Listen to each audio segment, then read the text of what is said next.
And finally, the main event of the triple header, Andre the Matrix Dirrell scores a 10-round unanimous decision over Blake Caparello. Caparello gave him some trouble early, dropped Dirrell in the second round. Towards the end of the second round with an overhand left as he caught Dirrell up in the corner, basically crowded him.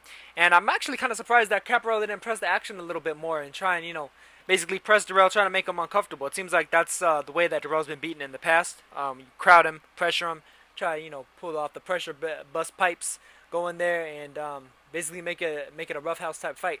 But it looks like Blake Caparello was pretty much trying to outbox Dirrell for most of the way. It wasn't quite working out for him. Dirrell wound up being the stalker. Dirrell's a good fighter on the front foot and the back foot. In spite of the fact that he tends to need a little bit of space in order to get off his punches. But he was able to find that space pretty easily because Blake Caparello was just giving it to him by backpedaling and trying to circle around the ring. Dirrell was able to cut off the ring fairly easily, considering he's got fast hands and fast feet, as well as a longer reach. Dirrell pretty much was able to just crowd and bully Caparello, in spite of the fact that Caparello was the bigger man coming down in weight from light heavyweight. So, I mean, Dirrell put on a pretty conclusive, clear-cut, dominant display over Caparello. Caparello made some of those rounds pretty tough, but overall, Dirrell didn't have too many problems tracking him down, landing his shots. The only issue was there was some, kind of borderline rabbit punches from Dirrell as he threw the overhand left, but Blake Caparello was bending over at the waist a lot, basically giving the back of his head to Dirrell, not using proper defense in order to avoid punches, but actually using what are essentially illegal maneuvers. You're not supposed to be bending over the waist. You're not supposed to drop your head below your opponent's waist. Matter of fact, you're technically not supposed to drop your.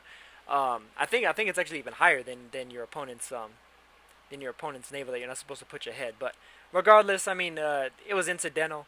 The ref wasn't calling it too much. I mean, it would have been nice to see at least some warnings from it, but I mean, no points taken, and appropriately so.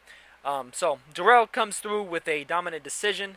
He's already got himself in the big runnings for another title shot. He had the heartbreaker against James DeGale.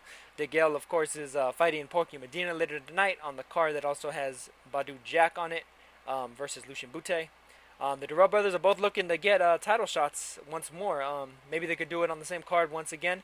Although it's looking like Jack and DeGale may be headed for a collision course. But, I mean, you never know. Considering the fact that both Dirrell brothers are fairly big draws, fairly big names, they may have rematches with the two, or maybe they mix it up. Have Andre Dirrell fight Badou Jack, and then have Anthony Dirrell fight James DeGale. May get a little bit of a different kind of mix-up in there. I'd like to see that, certainly. But otherwise, I mean, there's also other opponents for him. Felix Sturm, as I mentioned already. Roberto Ramirez, although Ramirez being a top rank may make that a little bit more difficult than these other fights. But I mean, Dirrell, in spite of the fact that he had a little bit of a tougher time with Blake Caparello than Anthony Dirrell did with Caleb Truax, he put on a dominant display overall outside of the knockdown. He needs to make sure to sharpen up that defense, especially early on. If you're starting slow against the guy that starts fast, that may be a lot more troublesome. But Dirrell did a good job, solid job. In spite of the fact that he's been around all these years, he hasn't really shown too many signs of wear and tear because he hasn't been particularly active, which is good. So he's youthful in terms of wear and tear on his body. So we'll see what's next for Andre Dirrell. Potential title shot. He was yelling at Al Heyman on the phone to get him another title shot, so I'm sure that's probably in the running. Good job for Andre Dirrell, and I'll catch you guys again later with some other boxing news or some other boxing reviews. Peace.